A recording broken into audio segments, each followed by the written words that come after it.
Bom dia, meus queridos irmãos. Convido todos vocês a fazermos uma prece nesse momento. Divino Mestre Jesus, amigos espirituais, equipe de Ismael, rogamos que nesse instante nos envolva com a sua luz, nos abençoe para essas reflexões e envolva todos nós. Graças a Deus, que assim seja. É com muita alegria que nós iniciamos hoje uma série de pequenas lives organizadas pelos operários da paz.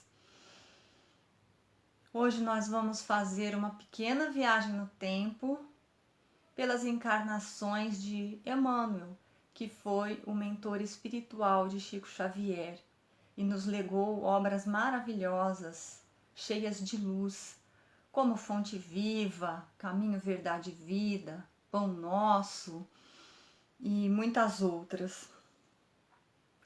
O material para essas reflexões foi encontrado na obra Deus Conosco, do próprio Emmanuel, e também nos seus romances históricos, Há 2000 anos, 50 anos depois, Ave Cristo e Renúncia.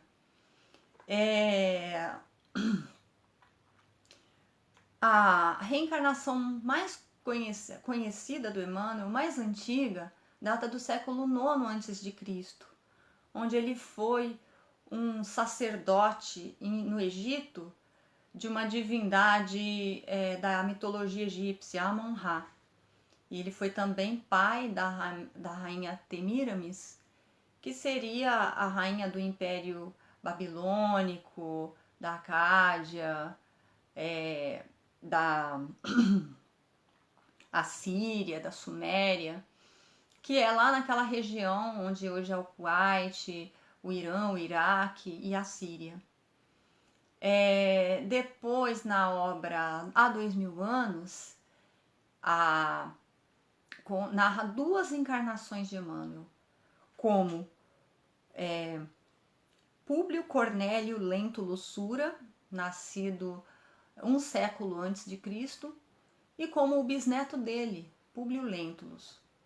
Como Públio Cornélio, ele foi um cônsul romano muito cruel, muito sanguinário, que fez perseguições aos inimigos políticos, que torturava pessoas com requintes de crueldade, e ele participou de um conchavo contra o Império e foi descoberto. E decorrente disso, ele foi condenado à morte por estrangulamento. No plano espiritual, ele foi perseguido pelas suas vítimas e depois de um tempo indefinido, ele foi resgatado por Lívia. Era um anjo de luz que viria a ser sua esposa, como Públio Lentulus. Na pele do Públio Lentulus, ele foi senador romano, com glórias, com poderes, com riqueza, com saúde, tendo assim a chance de refazer todos os seus erros do passado. Mas, como Públio Lentulus, ele ainda tinha muito enraizado dentro de si o orgulho e os preconceitos. Decorrente desse orgulho e desses preconceitos, ele teve uma vida muito difícil. Depois que ele saiu com a família de Roma para a Judéia, ele passou por uma série de provações. Ele teve o filho sequestrado e nunca mais soube notícia desse filho. Ele cortou relações com a esposa por causa de intrigas e calúnias. Ele teve muitos desgostos na vida dele por conta do orgulho, porque ele teve atitudes precipitadas, rigorosas, que ele poderia ter voltado atrás, ter pedido desculpa às pessoas que ele magoou, mas ele por orgulho não fez isso. E por conta disso, ele foi alvo de vingança, ele foi alvo de conchavo, e a própria esposa, que ele tanto amava, ele queria voltar com a esposa, mas por orgulho ele não voltou e sofreu a vida toda. E essa vida dele cheia de orgulho e cheia de provações foi fazendo com que ele refletisse o próprio Jesus Cristo que ele encontrou, né, quando era jovem, com os filhinhos pequenos. Ele sentiu a vibração de Jesus e ele realmente acreditou naquelas palavras no íntimo da alma, mas ele nunca teve coragem de reconhecer e sempre disse que Jesus era um feiticeiro, e ele não quis se render às verdades do Cristo. Sofreu demais nessa vida. E no final da vida ele reconheceu que toda a glória, todo o poder, todas as honrarias não lhe valeram de nada. Na obra 50 anos depois, né, que começa a ser narrada no ano 131 depois de Cristo, o orgulhoso senador Públio encarna como um escravo descendente de judeus Nestório. Os judeus que ele imaginava que fosse um povo inferior, né? E agora ele seria um descendente, sofreu muitas humilhações como Nestório, e ele abraçava o cristianismo. O cristianismo era perseguido, e decorrente dessa perseguição ele morreu no circo romano. Na obra Ave Cristo, ambientada em Roma, a partir do ano 233 da era cristã, nós temos o Emmanuel reencarnado como escravo Basílio. Também, né, ou melhor, ele era filho de escravos gregos, mas ele também passou uma vida de muita privação, de muita luta, de muita humilhação, e também desencarnou supliciado por conta da perseguição aos cristãos. E uma curiosidade em Ave Cristo é que essa obra conta a encarnação, 2 encarnações de Bezerra de Menezes, e também conta uma encarnação da Meimei, como Blandina. E essas personagens fizeram parte do ciclo de conhecimento do Basílio, né? É muito linda. Vamos ler porque ela é maravilhosa. Segundo a obra Deus Conosco, ele reencarnou no século V da era cristã, como o bispo de Reims, que foi canonizado como São Remígio. Se vocês forem pesquisar lá no Google, São Remígio, né, vocês vão ver que ele foi um santo católico e é a reencarnação de Emmanuel. E como São Remígio, uma curiosidade, ele encarnou em Lyon, na França, né, como o nosso Allan Kardec, só que na época não era a França, era a Gália, que fazia parte do Império Romano.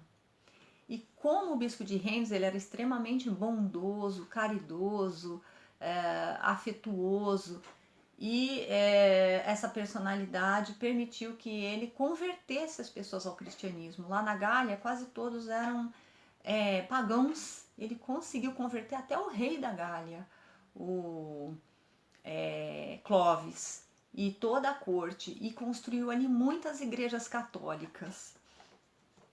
No século XVI, ele foi o padre Manuel da Nóbrega, que foi o fundador da cidade de São Paulo. Foi um pioneiro. Ele era padre jesuíta e lutou a favor dos índios contra a exploração do homem branco. Ele também participou da fundação de Salvador e do Rio de Janeiro. A lindíssima obra Renúncia, ambientada no século XVII, que é a última dos romances históricos, descreve a reencarnação dele como Padre Damiano, um padre muito bondoso, e ele foi muito bom, muito piedoso. Depois disso, ele teve 2 encarnações como religioso católico. Jean-Jacques Tourville, no século XVIII, e outra com o Padre Amaro, que ele pregava aqui no Rio de Janeiro como padre. E uma curiosidade, como Padre Amaro, ele reencontrou Bezerra de Menezes. Eles trocavam ideias sobre espiritismo, apesar de ser padre, ele era simpatizante das ideias espíritas. Aliás, como o padre Damiano, lá no século XVI, ele também era reencarnacionista. A atual reencarnação de Emmanuel, de que nós temos notícia,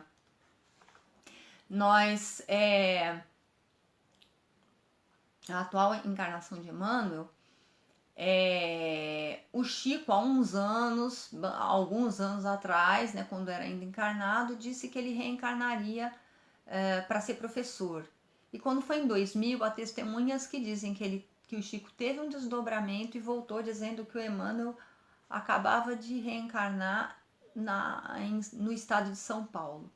Isso é o que a gente tem assim de confiável, falando da atual reencarnação de Emmanuel.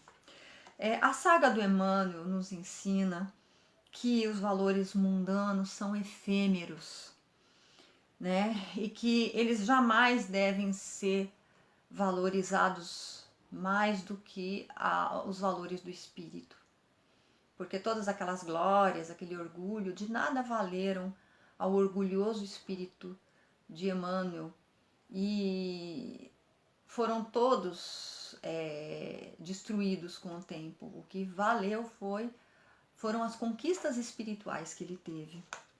Também a saga dele mostra que a dor é muito necessária para a nossa reabilitação, para o nosso progresso moral. Que somente com a dor o orgulhoso senador conseguiu sair daquelas ilusões e encontrar o verdadeiro, a verdade, né, da vida, né, a verdadeira vida. E também essa história dele mostra que as almas mais cruéis e impiedosas se tornam espíritos de luz. Pois é, gente, nós um dia seremos espíritos de luz, como Emmanuel. Então, vamos caminhar com Jesus, com fé, perseverantes no bem, que um dia todos nós nos converteremos em almas iluminadas. Agradecemos muito pela participação de vocês.